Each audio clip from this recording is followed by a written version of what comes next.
Welcome to the webinar. Before we begin, I'd like to direct your attention to the GoToWebinar panel. Throughout the course of the webinar, all attendees will be muted. However, you can still submit any questions that you might have by typing them into the questions section of the GoToWebinar panel. At the end of the webinar, I'll take a few minutes and we'll go through and answer as many of those questions as we can. After the webinar, there will be a brief survey. We're really just trying to make sure that we're continuing to host relevant and interesting content in a way that works for you. So any feedback's appreciated. Now let's take a look at how SOLIDWORKS Inspection can help you. When SOLIDWORKS Inspection was first launched, we did some initial outreach to see where specifically the software could help our users the most. Tony Grotto's description of the problem is something that we found a lot of QA teams could relate to. Although the complexity of drawings changes and the amount of time that we invest may vary, at the end of the day, Tony and a lot of the QA teams that we work with are creating their inspection forms and their documents manually. In fact, 85% of all of the QA teams that we discuss this with are using a process like what I've just described. This usually involves manually creating all of the balloons and typing line by line into an Excel spreadsheet. Whenever you introduce a manual process, you're introducing room for error and potential waste. The ultimate goal of SOLIDWORKS Inspection is to automate the creation of those inspection forms, ultimately reducing errors, removing wasted time and cost, and increasing the ultimate quality of your inspection department, which is the end goal for any quality team. We're going to break this demonstration up into 4 pieces. This way you get all of the information that you need for your quality team to start using SOLIDWORKS Inspection. We're going to start by taking a look at the first article inspection process. This will give you a general idea of what it's like to work with the software, but also give you some exposure to the powerful export capabilities. Then we'll take a look at how we handle revisions, because things change and SOLIDWORKS Inspection has some amazing tools to help us manage those changes. After this, we'll circle back and we'll take a look at how we manage an inspection project without the CAD data. We're going to take a PDF and using special tools, we'll extract all of the information that we need. And finally, we'll take a look at the measurement capabilities of SOLIDWORKS Inspection Professional. We'll see how it reads reports from measurement output tools and then very easily conveys that information in Excel spreadsheets. Let's take a look at that first article inspection process.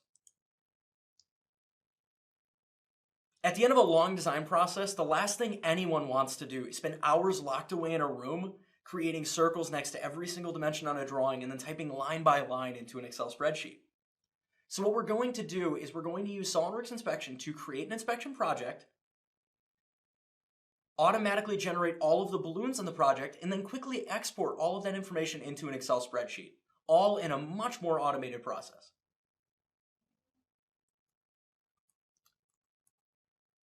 All right, so I have SOLIDWORKS open here, and I have a drawing, just a simple drawing created inside of SOLIDWORKS. We're going to go ahead and create our first inspection project, and I'm going to go ahead and select our ANSI B4 IT6 template. I'm going to go ahead and click OK. And now I'm going to go ahead and start putting in some of the information from the project. Because it was created in SOLIDWORKS, and because it uses SOLIDWORKS CAD data or has that CAD data, we have certain custom properties that we can reuse. So I'm just pulling in those custom properties from our SOLIDWORKS drawing, like doc name, number, revision, and so on.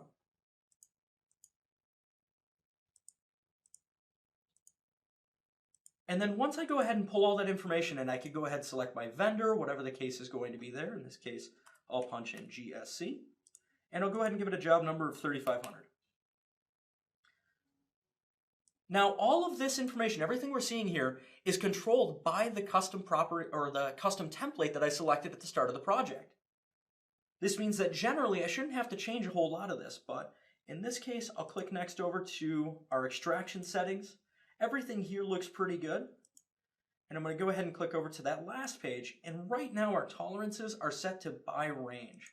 I'm actually, for this template, going to switch to by precision, so it's going to go by decimal precision. So if 3 decimal places exist, I get this tolerance. 2 decimal places, I get that tolerance. And now I'm going to click this green check mark, And this is where the magic happens. As I click that green check mark, SOLIDWORKS is going to buzz around the drawing and it's going to create all of my balloons for me.